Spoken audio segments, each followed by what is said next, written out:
For about 3 years straight, people told me this ETF was a dog. Dead money. Sell it. Buy literally anything else. I'd post about it and the comments would light up. Why are you still holding that? I own about 2,350 shares of it. And I'm gonna tell you right now, I will never sell a single one. Not one. So in this video, I wanna show you the most boring position I own, why it actually did underperform for years. I'm not gonna spin that, why I kept buying it the entire time anyway, and the real reason this boring little machine matters so much to me. Stick around for the end because that part's the whole point. Quick thing, I'm not a financial advisor. I'm just a guy showing you my actual portfolio and how I think. Do your own homework before you do anything. Let's start with the criticism because it was fair. I'm not going to sit here and pretend SCHD had a great couple of years because it didn't. While everybody else was in Nvidia and the AI mega caps to the moon, SCHD just kind of sat there. In 2025, SCHD returned about 4%. VU, the S&P 500, did about 18. That's not a typo, 4 versus 18. And it wasn't just 1 year. Across 2023 through 2025, SCHD averaged around 7% a year. VU averaged around 23. Put that on 100 grand and SCHD turned it into about 122,000. VU turned it into about 186,000. And that's a $60,000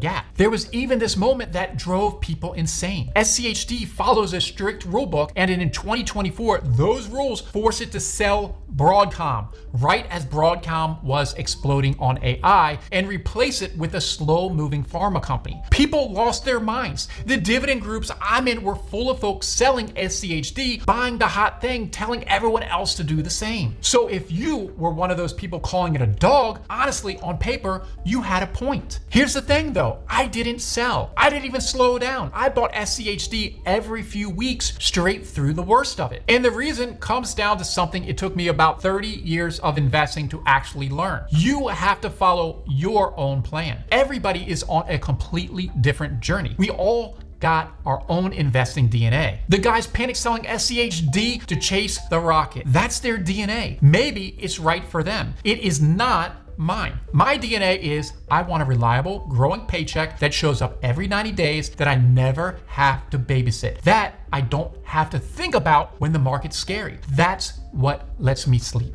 That's what fits my life. So when the comments told me to sell, I didn't hear good advice. I heard a bunch of people with different DNA than mine making the right move for them. And I kept just following my plan. The noise doesn't get a vote. Now let me show you why I can ignore all the noise and sleep just fine. Because this is the part most people holding SCHD can't even explain. SCHD is not some manager picking stocks on a gut feeling. It's a rule book. It tracks the Dow Jones US Dividend 100 index and the rules are strict. It starts with around 2,500 US companies. First thing it does, it throws down anybody who hasn't paid a dividend for 10 straight years. That one screen alone kills all the flaky, unproven stuff. Then it takes who's left and scores them on quality, cash flow versus debt, the dividend yield, and how fast they've grown that dividend over 5 years. It keeps the best 100, reshuffles them every quarter, rebuilds the whole list every March, and it charges you $6 a year on 10 grand to do it. But here's the line that matters to me most. In that whole process, no human emotion gets involved. The machine follows the rules and ignores the noise. Does that sound familiar? That is exactly what I'm doing when I ignore the haters and follow my plan. The ETF and I are running the same playbook. Follow the system, tune out panic. That's not a coincidence to me. That's why I trust it. And that boring, emotionless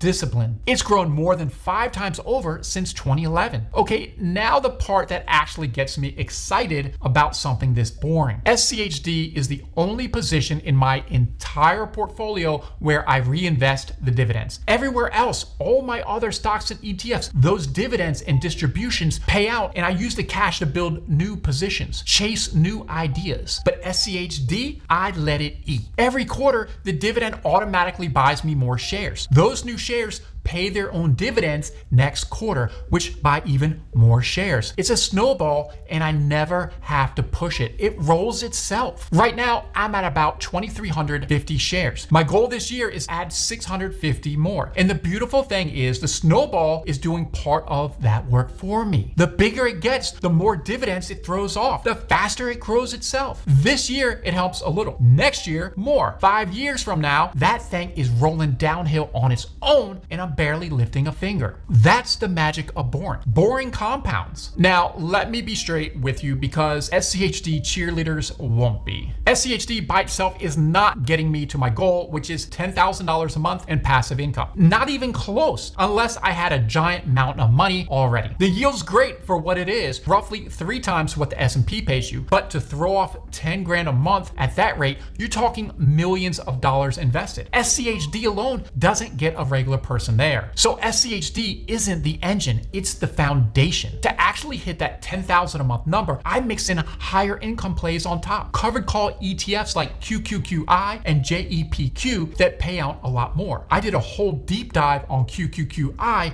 if you want it. Every investment in my portfolio has a job. QQQI and JEPQ, their job is income, the accelerator. SCHD's job is to be the boring, bulletproof floor that everything else stands on. You don't build a house starting with the chandelier, you start with the foundation, and that's SCHD. And here's the part I really wanted to get into, the real reason a boring ETF means so much to me. I'll be honest with you, I could probably be a lot closer to that passive income number right now if I'd taken the money I poured into launching my new brand, Glazed, and just dumped it into SCHD and these high income ETFs instead. I'd be further down the road on paper, no question. I gave that up on purpose because here's how I see it. A guy with a steady 9 to 5 can throw money at some risky AI stock and not lose a wink of sleep. His paycheck is the safety net underneath him. Me, I don't have that net. My businesses are my risk. So my biggest, riskiest bet isn't a stock at all. It's me. It's Glazed. And if the brand becomes what I believe it can become, I don't inch toward that 10 grand a month goal. I blow past it in a fraction of time. That's the bet I'm making. And that's the exact role SCHD plays in my life. It's the calm, boring, shows up every quarter foundation that lets me go all in